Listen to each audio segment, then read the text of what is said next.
शायद मैं इस भय से मुक्त हो सकता हूँ। इस विचार के साथ हरिदास ने अपने परिवार और संपत्ति को पीछे छोड़ दिया और नगर नगर भटकने लगा। वह जहाँ कहीं पर भी जाता, वहाँ के साधु संतों से मिलता और उन साधु संत से यही प्रश्न पूछता, हे महात्मा, मृत्यु से पहले मनुष्य को कौन कौन से संकेत मिलते हैं? लेकिन कहीं से उसे संतोषजनक उत्तर नहीं मिला। भटकते भटकते एक दिन वह एक घने और भयावह जंगल में पहुंच गया। इस जंगल के चारों ओर केवल ऊंचे ऊंचे पेड़, झाड़ियां और पक्षियों की अजीब आवाजें सुनाई पड़ रही थी। चलते चलते उसे एक स्थान पर एक आश्रम दिखाई दिया।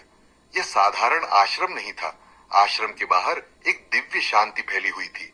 अंदर से वेदों का पाठ और शंखध्वनि सुनाई पड़ रही थी।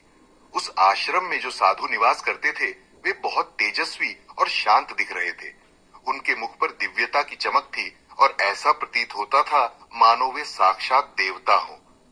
हरिदास ने आश्रम में प्रवेश किया और साधु को प्रणाम करते हुए कहा, हे साधु महात्मा, मैं एक समस्या लेकर आया हूँ, कृपया मेरी सहायता कीजिए। साधु ने शांति से उत्तर दिया, हे ब्राह्मण, बताओ तुम्हारी समस्या क्या है? तुम इतने चिंतित और थके हुए क्यों दिख रहे हो? हरिदास ने हाथ जोड़कर कहना शुरू किया, हे साधु महाराज, मैं मृत्यु के भय से अत्यधिक परेशान हूँ। इस भय के कारण मुझे न नींद आती है, न भोजन अच्छा लगता है। मैं दिन रात केवल मृत्यु के बारे में ही सोचता हूँ।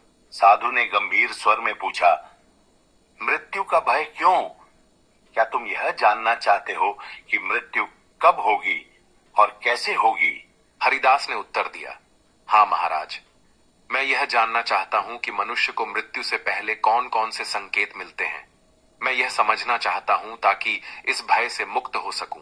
साधु ने हरिदास की बात ध्यान से सुनी और फिर कहा, हे ब्राह्मण, मृत्यु का रहस्य जानने के लिए तुम्हें इस जंगल में गहराई तक जाना होगा। इस जंगल में जो भी पशु पक्षी या कोई विचित्र चीज मिले, उनसे मृत्यु के विषय में पूछो। ये सभी तुम्हें मृत्यु से पहले मिलने वाले संकेतों के बारे में बताएंगे। लेकिन याद रखना, वे तुमसे पहले एक पहेली पूछेंगे। यदि तुम उनकी पहेली का सही उत्तर दोगे, तो ही वे तुम्हें मृत्यु का संकेत बताएंगे। हरिदास ने साधु की बात सुनकर उन्हें प्रणाम किया और कहा, ठीक है साधु महाराज, अगर इससे मुझे मेरे प्रश्नों का उत्तर मिलता है तो मैं अवश्य इस वन में जाऊंगा। साधु ने उसे आशीर्वाद देते हुए कहा, जाओ और ध्यान रखना कि यह यात्रा तुम्हारे लिए केवल मृत्यु का नहीं, बल्कि जीवन का भी सत्य उजागर